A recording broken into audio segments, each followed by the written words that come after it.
Welcome. In this video, we'll dive into one of the body's most fascinating systems: how the kidneys regulate essential processes to keep us healthy. From maintaining water and salt balance to controlling blood pressure and waste removal, the kidneys are true multitasking organs. The functioning of the kidneys is efficiently regulated by hormonal feedback mechanisms involving the hypothalamus, JGA, etc.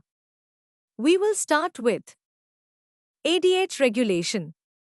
Osmoreceptors detect changes in blood volume, fluid levels, and ionic concentration.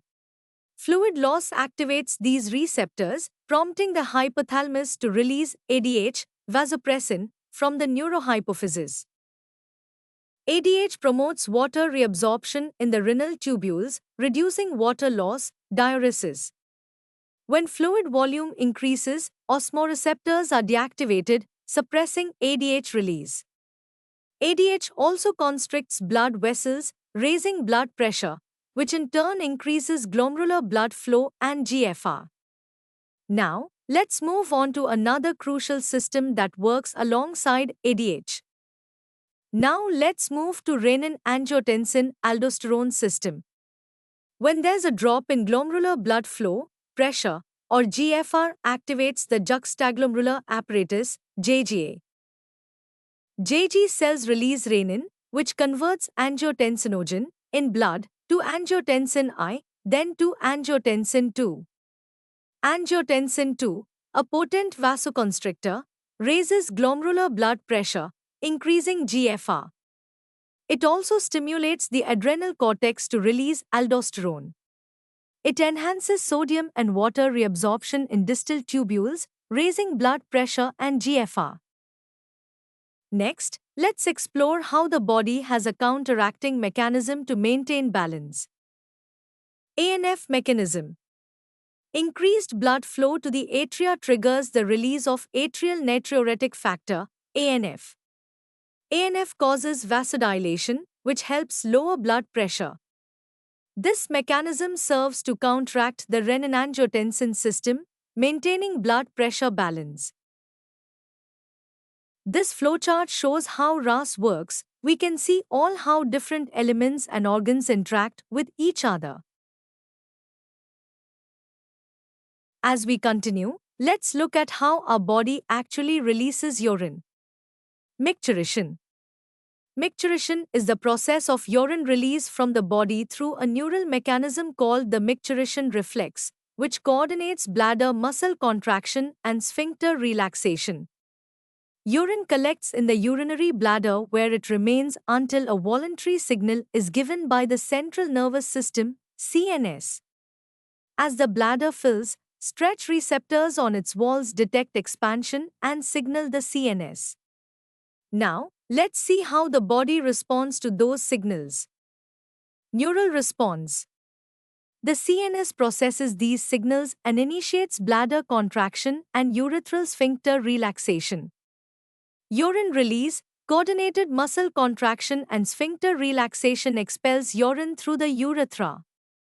Neural control of micturition involves the cerebral cortex, pons, pelvic nerve, and parasympathetic fibers. Adults excrete 1 to 1.5 liters of urine daily. Normal urine is light yellow, slightly acidic, pH 6.0, and contains 25 to 30 grams of urea per day. Urine analysis helps diagnose metabolic disorders and kidney dysfunction. While the kidneys are the primary excretory organs, several other organs contribute to the elimination of waste products from the body. These include the lungs, liver, and skin, each removing specific types of waste materials. The liver, the largest gland in the body, secretes bile-containing substances like bilirubin, biliverdin, cholesterol, degraded steroid hormones, vitamins, and drugs. Most of these substances pass out with digestive wastes. Let's highlight how the skin contributes to this process. Sweat glands eliminate water, NaCl, small amounts of urea, and lactic acid. Sebaceous glands remove substances like sterols, hydrocarbons, and waxes through sebum, providing a protective oily covering for the skin. Now, let's not forget about the lungs.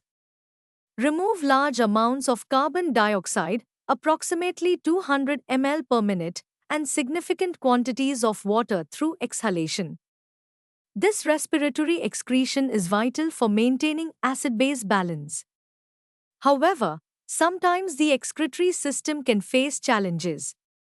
Disorders of the excretory system. Uremia. Accumulation of urea in blood due to kidney malfunction. This condition is highly harmful and may lead to kidney failure if not treated promptly. So, how is it treated? It can be treated using hemodialysis. In uremic patients, urea is removed through hemodialysis using an artificial kidney dialyzing unit. Blood is drawn from an artery, mixed with heparin, an anticoagulant, and pumped into the unit. The unit contains a coiled cellophane tube immersed in a dialyzing fluid that mimics plasma but lacks nitrogenous wastes. Wastes diffuse out of the blood through the porous membrane into the dialyzing fluid via a concentration gradient. Cleansed blood is returned to the body through a vein after adding antiheparin. This process is a life-saving treatment for thousands of patients with kidney failure.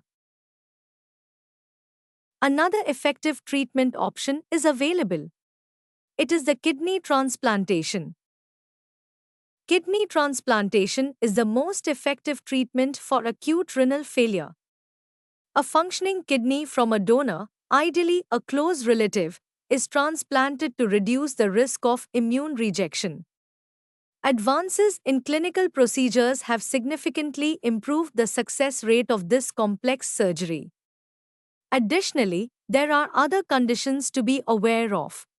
Renal calculi, kidney stones, formed from insoluble crystallized salts like oxalates. Glomerulonephritis, an inflammation of the kidneys glomeruli that can impair filtration function. We hope that you have understood the topic. You can now study chapter notes, watch video lectures and solve MCQ tests of this chapter on EduRev to ensure you score well in your exams. And that's not all. You also get amazing courses for maths, science, English, Hindi, and much more for NEET. Thank you.